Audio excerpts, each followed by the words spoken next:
السلام علیکم ورحمۃ اللہ وبرکاتہ۔ دوستوں کیسے ہو آپ؟ سے امید کرتا ہوں کہ اچھے ہوں گے، خیریت سے ہوں گے انشاءاللہ۔ ابھی میں آپ سب دیکھ رہے ہیں کہ ہم کہاں پر بیٹھے ہوئے ہیں۔ فی الحال میں ٹرین میں بیٹھا ہوں سفر کے لیے۔ ہمارے ساتھ ہمارے بہنوی مفتی شہباز صاحب دامت برکاتہم العالی، جو ناظم عمومی مدرسہ تعلیم القرآن ضمیرہ ہے۔ ابھی آپ سے 2 منٹ روبرو ہوں گے، حضرت سماعت فرمائیں۔ السلام علیکم ورحمۃ اللہ وبرکاتہ۔ الحمدللہ وکفی وسلام علی عبادہ الذین اصطفی، اما بعد۔ آئیے دوستو بزرگوں، یہ دنیا چند دن کے واسطے اللہ تعالیٰ نے ہم سبوں کو زندگی گزارنے کا موقع دیا ہے۔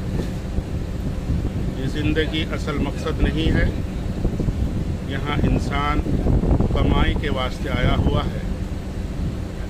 جیسا کمائے گا اس کا پھل، اس کا ثمرہ، اس کے اثرات، اس کے فائدے، اس کے منافع اس دنیا میں بھی ان کو ملے گا، اور اصل پھل، اصل ثمرہ، اصل جو فائدہ ملے گا آخرت کی زندگی میں۔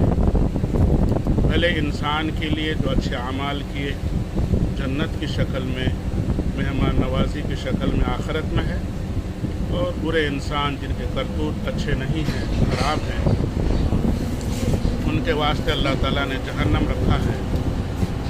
اللہ تبارک و تعالیٰ ہم سبوں کو بہتر عمل کرنے، اچھے اعمال کرنے کی توفیق عطا فرمائے، اور اس کا ثمرہ بہتر سے بہتر آخرت میں ہم سبوں کو عنایت فرمائے۔